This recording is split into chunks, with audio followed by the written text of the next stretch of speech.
ప్రేమ ఎలా ఉండాలి అంటే, శత్రువులను కూడా మనం ప్రేమించగలగాలి.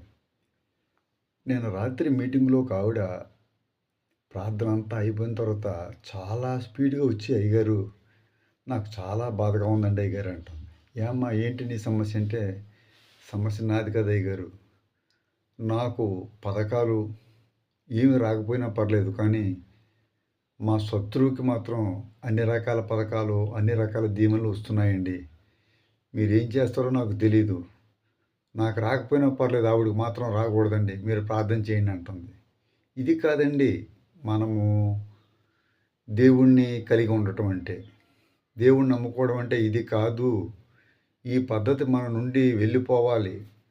మనం శత్రువులను కూడా ప్రేమించాలి. దావీదు సౌలుని ఏ విధంగా ప్రేమించాడో పరిశుద్ధ గ్రంథం మనకు నేర్పుతూ వచ్చింది కదా!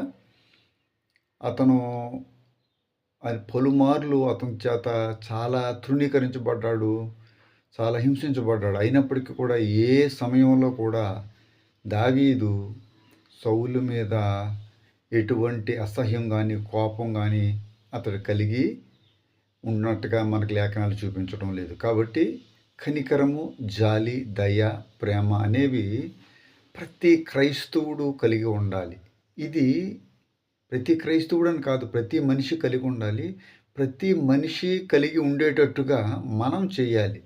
మనం చేయాలి అంటే ముందు మనము వాటిని అంటే మనం కలిగి ఉండాలి. వాటిని మనము అమలుపరుస్తూ ఉండాలి. ఆ రోజున అనేక మంది వాటిని చూసి వారు కూడా వాటిని అన్వయించుకుంటారు. వాటిని గ్రహిస్తారు. వాటిని అమలుపరుస్తారు. ఆమేన్.